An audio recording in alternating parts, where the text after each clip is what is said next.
Como vamos fazer? Que eu... Meu Deus, já tá gravando? Salve, rapaziada. Bem-vindo ao primeiro vídeo do canal. Prazer, meu nome é Matheus, mais conhecido como Mateuzinho. E esse é o primeiro vídeo do canal Voleibolizando. E hoje estamos com a presença do Fabrício Salgado, mais conhecido como Bibi. E é isso.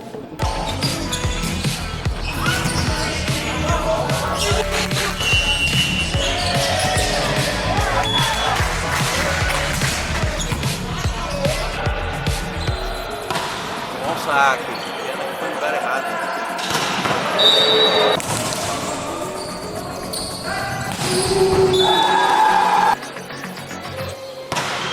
Belo saque, Renato, é isso aí.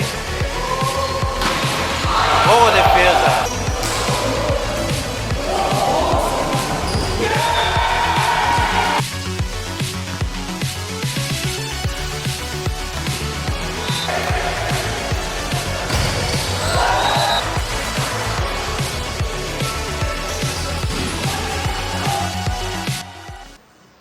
Bibi, o pessoal não sabe muito da tua história, então queria que tu contasse pra nós como é que foi teu início, como tu começou, quando começou, como é que era a tua vida.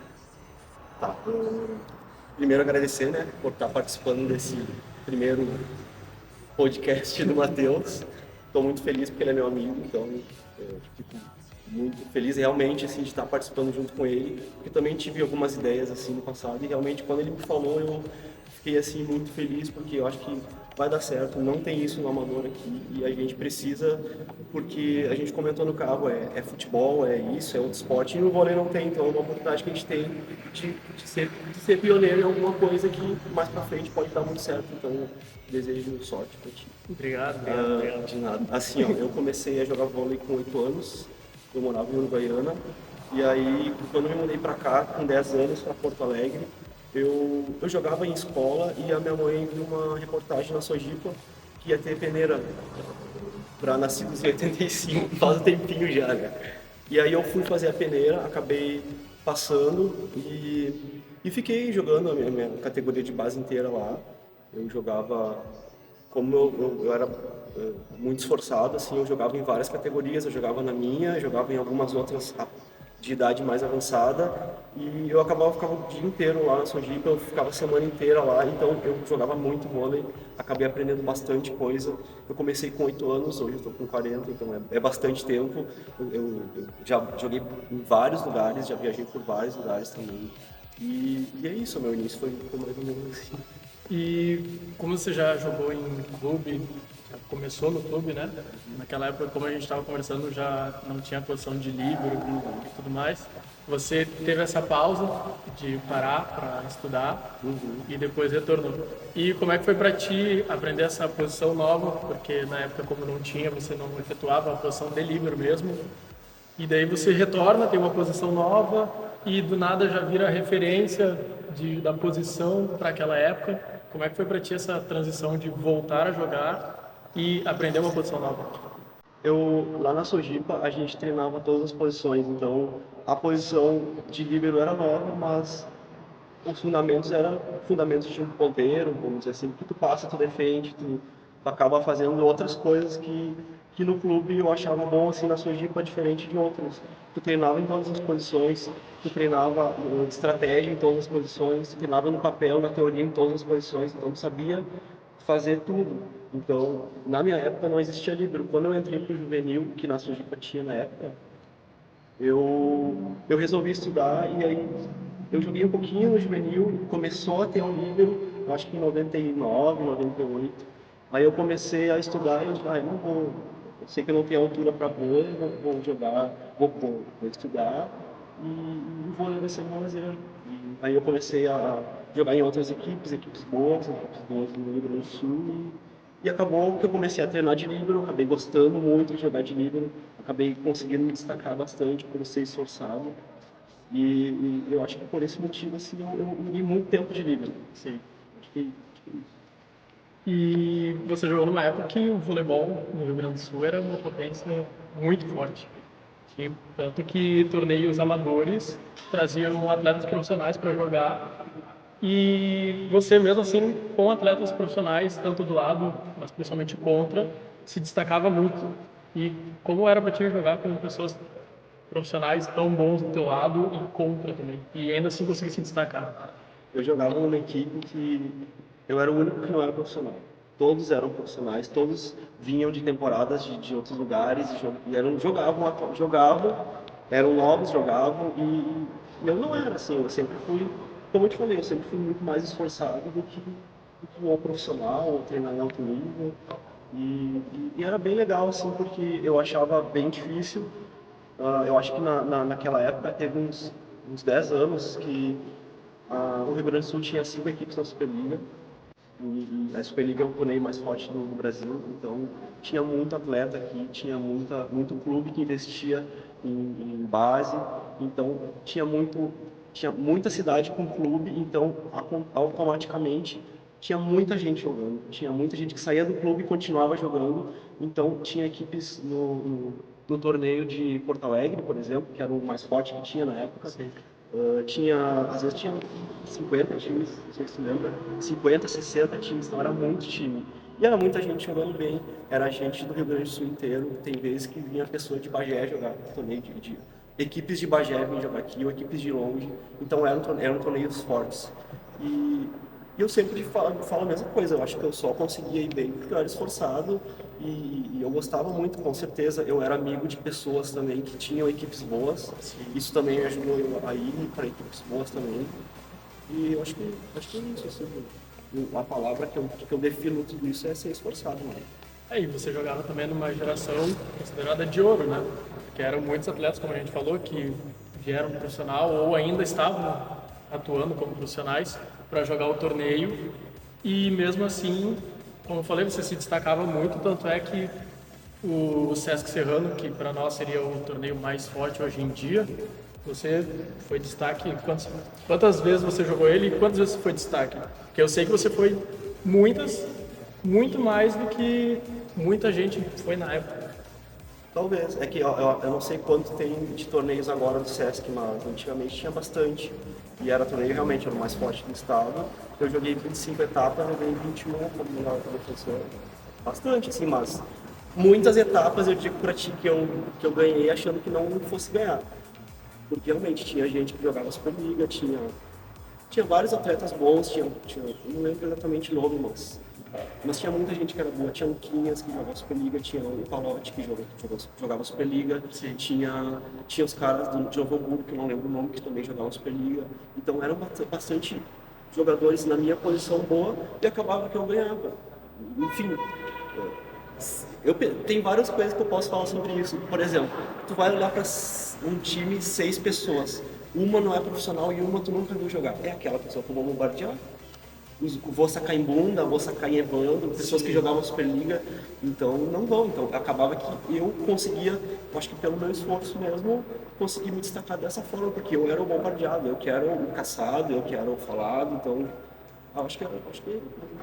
E mesmo você jogando as 27 etapas mais ou menos, ganhando 21 como melhor defensor, sendo minado por todos os profissionais, tanto é que não são saques fáceis quanto do amador, vindo do profissional, você conseguia se destacar não por só estar ali, por ser você, mas sim pelo teu esforço, obviamente.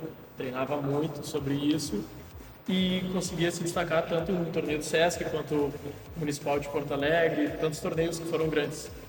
E como é que tu conseguia se manter a cabeça dentro de quadra? Porque se olhava do outro lado lá, tinha o Evandro, tinha o Bunda na saída que estava dando na bola, recém tinha saído da Ubra e estava vindo de um profissional muito forte. Como é que conseguia se manter como atleta ali, sabendo que você era o minado dentro de quadra?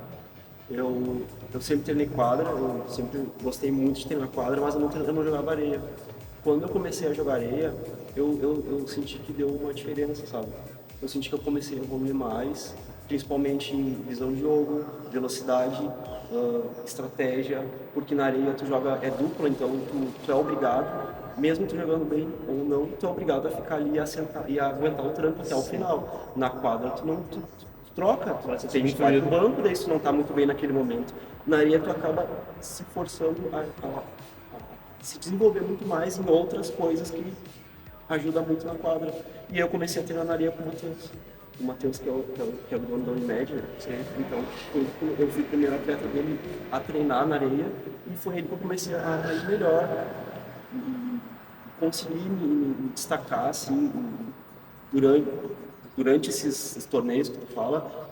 Eu acho que foi isso, assim, mas a areia me deu muita visão, Muita confiança, muita né? confiança. Porque na areia é você e sua dupla. Não tem substituição e depende de você.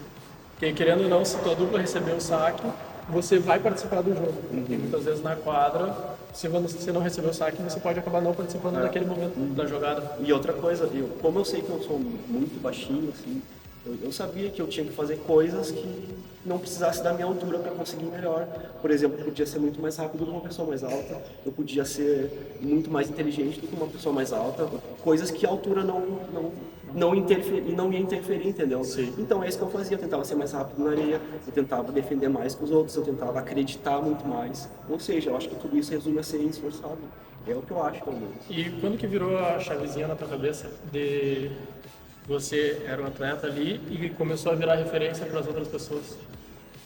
Eu não sei se vira chave, assim, ou se realmente é uma referência. Assim, eu acho legal, assim, eu também, quando eu era mais novo, eu tinha pessoas que eu olhava e admirava, mas eu não sei, eu não gosto de falar assim, de tipo de referência, sabe, e tal. Eu não penso nisso também, eu simplesmente sou uma pessoa muito competitiva, eu não gosto de perder nem no Paralímpico, então se eu sei que eu vou jogar, eu vou tentar dar o meu melhor e eu esqueço assim, quem está me olhando, se tem alguém. Quando eu jogo, eu não olho para a plateia, não olho para ninguém, eu tento me concentrar para mim, dar o meu melhor e tentar ganhar. Não para alguém ver e me chamar, ou me dizer que eu tô bem, ou tal, ou ganhar um troféu. Eu gosto de jogar porque eu sou competitivo, eu não gosto de perder. Essa é a minha principal referência. Claro, e você joga pela equipe também, né? Não joga só por você. Pela equipe, claro. E vindo assim dessa geração que foi muito forte, como é que você acha que está tão diferenciado, está tão discrepante na questão de nível naquela época que havia muitos profissionais, jogos muito fortes, e hoje em dia que parece que como não tem mais incentivo, não tem mais tanto jogo forte. Assim. Não, falou tudo, porque assim, ó, agora nos clubes tu tem, sei lá, 15 anos, tu já, por exemplo, menina já não quer mais jogar. Sim. Aí ou namora, ou faz alguma coisa, rede social, e não quer mais saber de jogo. Então, não tem juvenil, eu acho que em clube nenhum mais.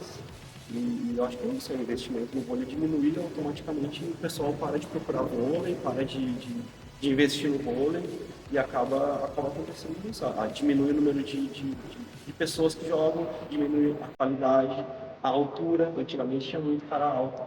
Na areia, por exemplo, tinha muita dupla que jogava no Banco do Brasil alto, tipo, caras de uns 20, 30 caras de mais de 1,90 m. Hoje em dia na areia a gente vai ver a nossa altura. Então a altura diminuiu de todo mundo, a qualidade diminuiu também. Eu acho que é por causa desse investimento assim, do clube. E antes tinha muita equipe que jogava Superliga, agora não tem equipe nenhuma aqui no Sul que joga. Aí não tem visibilidade para vôlei, não tem para nada. Né? Daqui os atletas que, quando tem condição de jogar bem aqui, se destacam nos clubes, eles acabam saindo daqui. É automático, né? Se tu viu um atleta que está jogando bem, tu já sabe que ele não vai ter que ir embora com 15, 16 anos. Se quiser manter o Quiser ser profissional.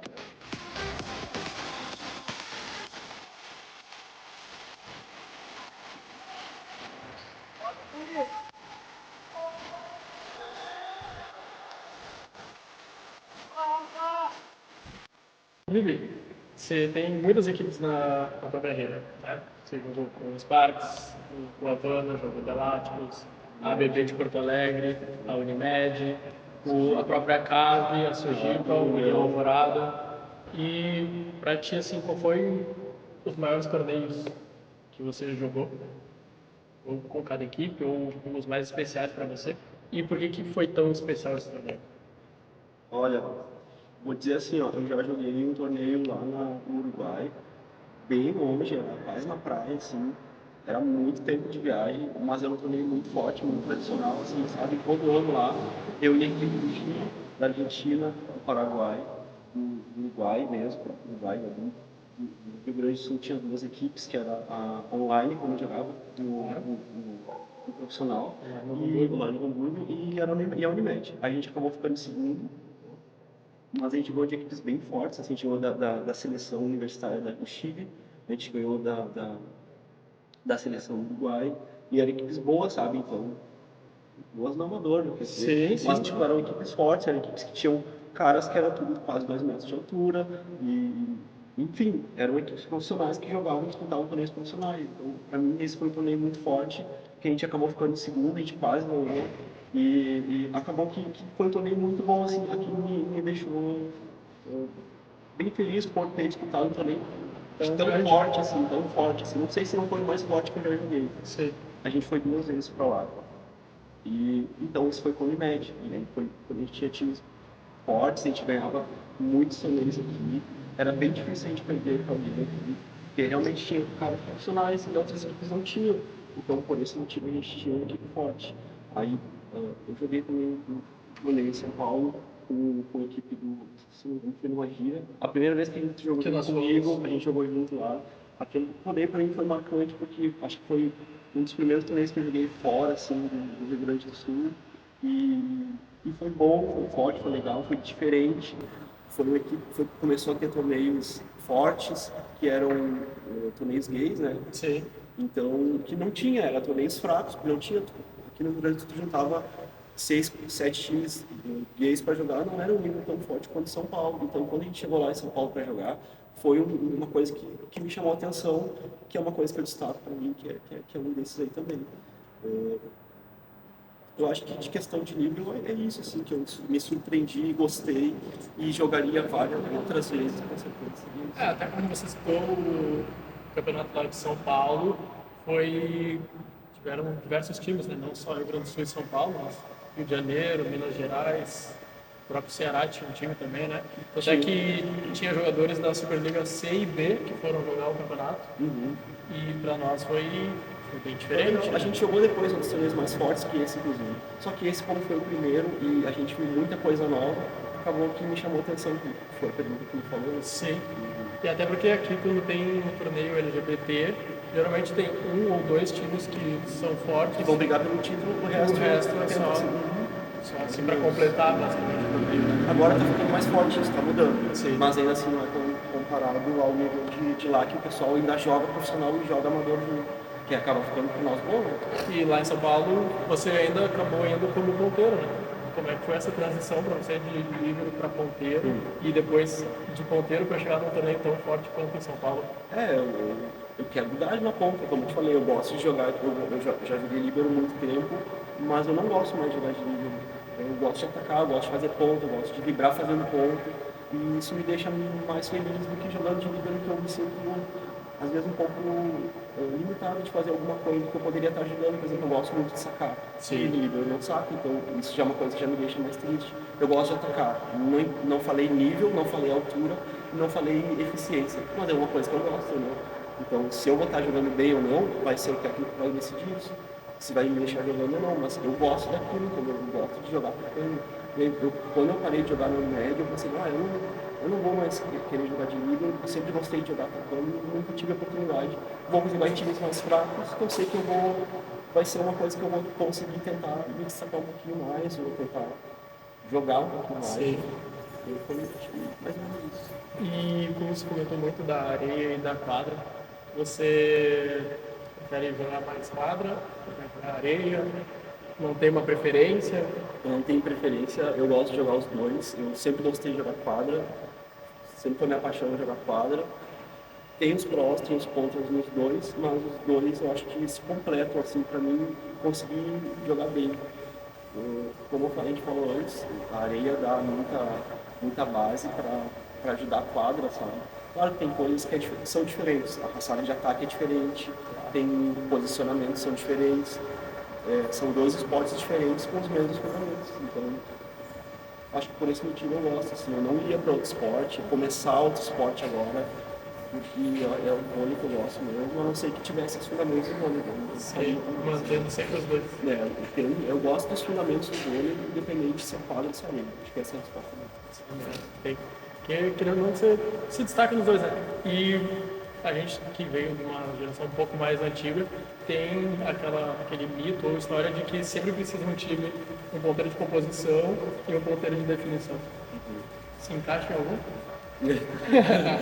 Olha, eu já me encaixei nos dois, dependendo da equipe que precisa, né? Sim. Claro, no nível nosso amador. Claro. Mas eu não tenho problema nenhum, eu jogo no que precisar. Se precisar jogar de meio, até falei para os guris em jogar um torneio esse fim de semana e o nosso meio se machucou, disse, se precisar eu faço. E eu falei a mesma coisa, eu não sou alto, eu ajudo a quebrar o galho. Mas tipo, eu gosto de jogar, eu gosto de estar ali dentro participando, né? Independente se for líbero, se for levantador ou qualquer coisa, eu estando jogando ali, eu acho que eu vou ajudar mais do que sentado, sabe? Até porque também você é um jogador experiente e inteligente, né? Não é uma pessoa que quer só atacar forte. Até que nós jogamos torneios que tem pessoas mais altas ou saltam muito mais. E você sempre se destaca muito mais que eles, explorando principalmente. Que eles querem ganhar na altura de ti. Você vai ali, pega uma mão de fora, pega um antebraço e explora. E é um ponto igual quanto cravado deles, né? Como a gente fala nas aulas, ó, se tu é de novo esforçado, o cara vai atacar com toda a força dele, pode ser sei lá, quem é o melhor atacante hoje, vamos dizer, qualquer alguém que o Bunny ataca forte na tua mão. Se tu defender a bola, ela pode pegar aqui e cair do outro lado, é ponto teu. Tu não atacou forte, mas entendeu? Tu não precisa, exatamente, não precisa ser o principal atacante para se destacar, ou pode fazer outras coisas muito bem, que não precisa daquela força, daquela altura, ou daquela potência, enfim.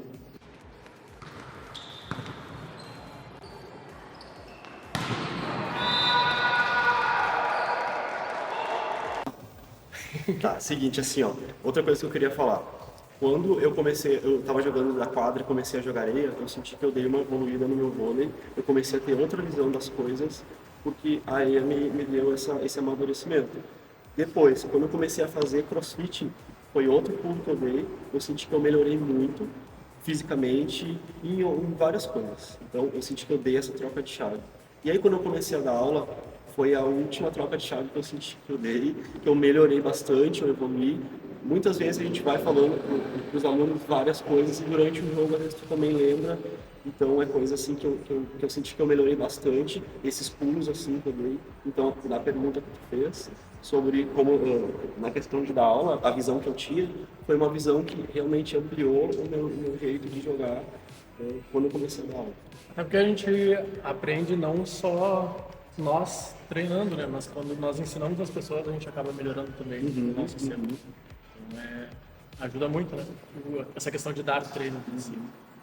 E pensa em dar treino de quadro também? Como eu falei, assim, eu já estava um ano com um projeto da União, né, com a Hilda, gostei muito, era um projeto de base, eram crianças e eu trabalhei com crianças há muito tempo, quando eu fiz radiologia, e nunca mais trabalhei com criança. Então, para mim, foi um desafio e eu gostei muito e eu tenho vontade de continuar. Eu também tenho um grupo de treinos na areia, que eu continuei depois com os meus amigos, meu namorado, outras pessoas começaram a me procurar, tem outras turmas. Então, estou começando a ingressar nessa parte de ser professor e é o que eu gostaria de fazer. Assim, eu trabalho com computação, mas eu quero migrar, quero sair da computação total e ficar só com esporte. Vai fazer curso também, profissionalizante? Estou fazendo, no final do ano eu já me formo, eu vou fazer o nível 1 de areia e de quadra, e eu vou fazer o nível 1 de crossfit também. Eu quero fazer os três e eu prefiro trabalhar só com esporte. A minha ideia é trabalhar com crossfit e com vôlei. É muito bom, porque tu pode ter o teu próprio espaço e tu consegue mesclar os dois. Mesclar os dois. O crossfit ele pode te ajudar com fortalecimento muscular e preparação voltada para alunos e atletas, né? É bom para... Você pensa ter um espaço de treino? Com certeza. Não, eu tenho várias coisas planejadas, mas é que eu prefiro dando um passo depois do outro, porque às vezes a gente planeja coisas e não dá certo e a gente acaba se decepcionando. Eu prefiro não me decepcionar, eu prefiro ir aos poucos e se der certo eu vou ficar feliz, se não der certo eu vou tentar mais uma vez de outras formas, assim, até conseguir o meu objetivo. Mas eu prefiro não ir tão pra frente, assim, sabe? Eu prefiro ir bem aos poucos mesmo, porque eu sei que eu tenho que aprender muita coisa. Pode ser que eu tenha um certo conhecimento do vôlei, mas eu ainda estou aprendendo a ensinar, estou aprendendo muitas coisas que a faculdade está me dando, enquanto eu não concluir a faculdade, eu ainda não vou alcançar esse amadurecimento que eu preciso. E você acha que tem muita diferença de aqueles professores que só jogam e já querem começar a treinar do que as pessoas que fazem curso, fazem a faculdade, se profissionalizam naquilo e começam a ensinar? Eu acho que tem diferença, mas eu acho que todo mundo pode agregar de alguma forma. E tu treinando em vários lugares, com diferentes pessoas, tu acaba absorvendo coisas diferentes também, que às vezes tu tá com um técnico só. Tu absorve aquilo do técnico, tu acaba não conseguindo desenvolver alguma coisa, mas alguma outra pessoa já tem uma experiência diferente, tu consegue captar um pouco melhor. Então eu acho que tudo é válido, assim, é o que eu penso. Sim, tu consegue aproveitar informações de outros. E absorver e criar o teu perfil. E o que você acha de atletas que acham que podem ser profissionais, podem dar aula, porém não conseguem exercer o que eles tentam ensinar dentro da quadra? Como assim?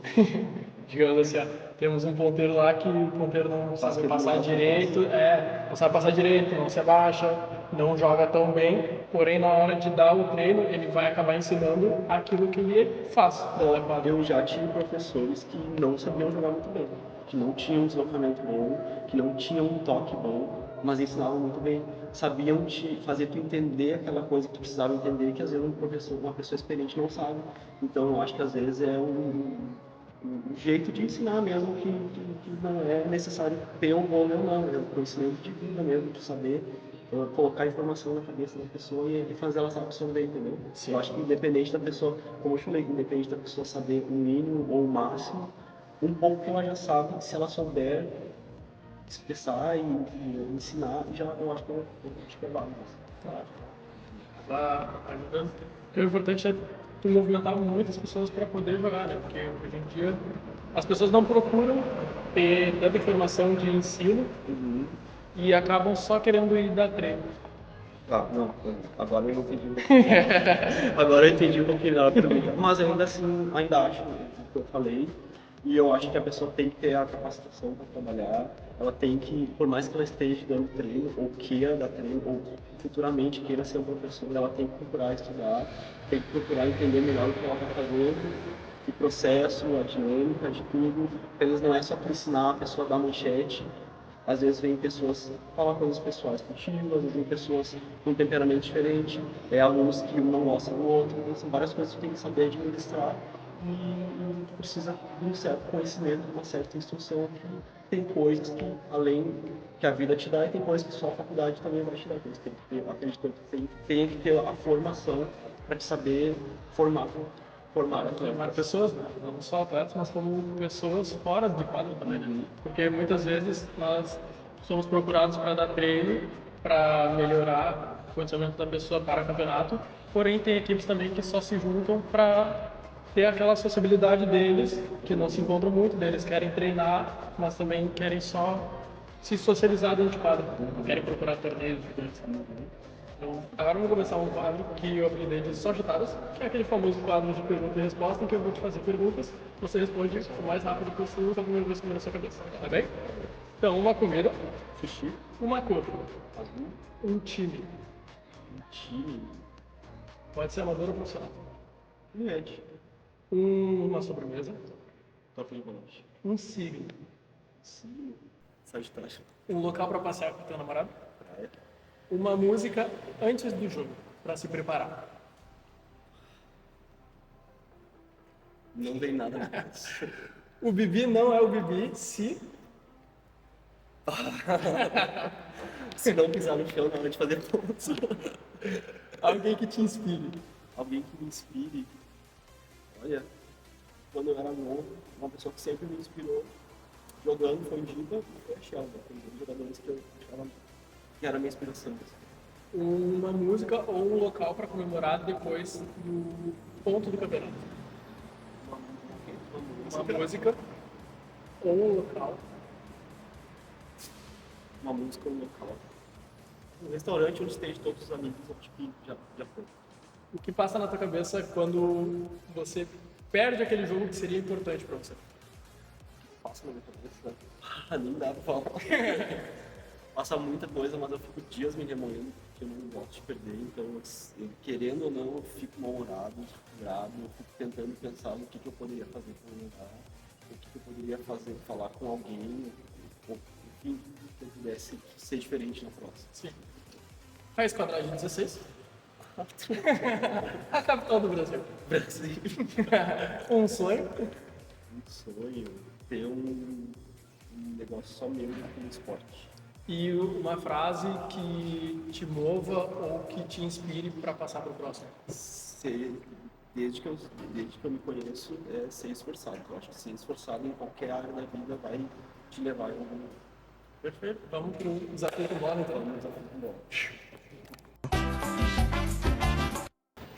O desafio com bola vai ser o seguinte. Como você está atuando de ponteiro agora e com função de ser livre, você vai ter 5 bolas para derrubar os três objetos ali na quadra, tá? Um ataque paralelo, um ataque diagonal no fundo, porque o ponteiro tem que atacar no fundo, tem que cravar a bola. E como você tem um pouquinho daquele chãozinho de areia, uma tesourinha ali na curva, beleza? Eu lanço a bola, o nosso ajudante ali vai fazer o levantamento para você e você tem 5 chances para virar, tá bem? Rodadinha de 3, quem derrubar mais na soma final ganha campeão. Beleza então? Vamos pra lá então.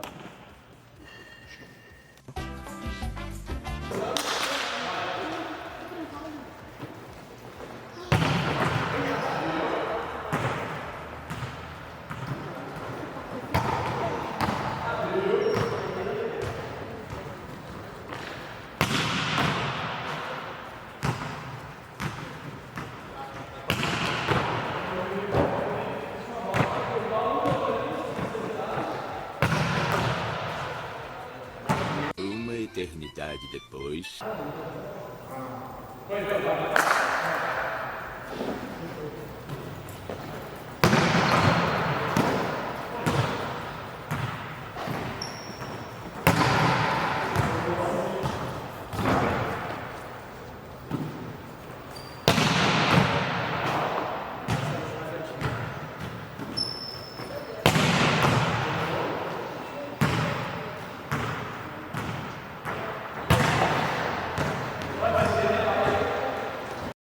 Meu Deus.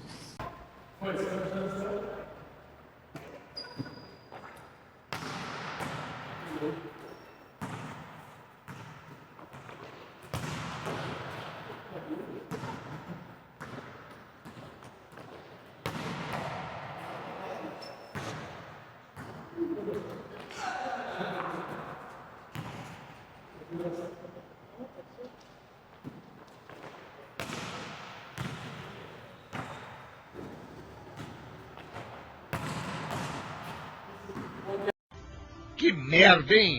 Eu só gravo pro lutador. Vai.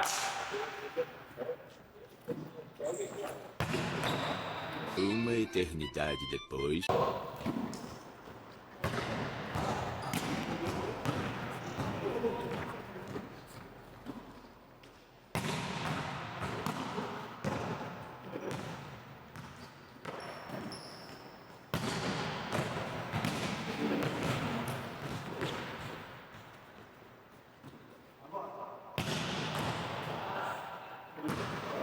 Diz que a mudança é pra melhor, não tava muito bom, tava meio ruim também, tava ruim. Agora parece que piorou.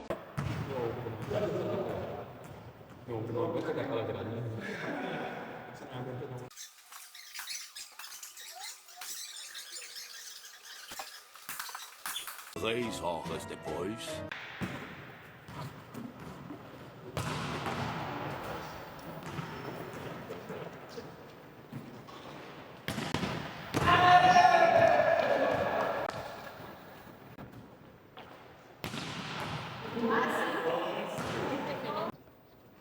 Bom, finalizando então, Bibi, obrigado pela participação. Foi muito bom poder te conhecer. Parabéns pela vitória, né? E é isso. Tchau. Ó, o coração tá parando. É que a gente tava parado, do nada a gente começou a se aquecer. Sim. Não, na primeira ali que eu ataquei, eu falei que o Xambu foi. Bom, então, vocês viram o desafio então. O Bibi saiu vitorioso por 1 ponto. Na melhor da bola da areia, que já é teu forte, né? Mas obrigado pela participação, foi um prazer ter contigo. E quem você indicaria para eu convidar para participar também?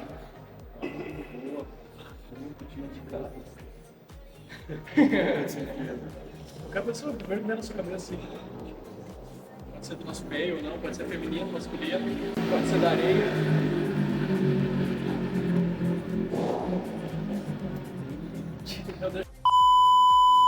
O próximo vídeo, então, eu vou indicar o Andy, que é uma pessoa que eu gosto muito, é uma pessoa que estava com a gente o ano passado todo, é uma pessoa do grupo e é uma pessoa que eu acho que daria tudo certo para fazer esse desafio. Perfeito. Andy, então, desafiado para o próximo vídeo e valeu! Fechou?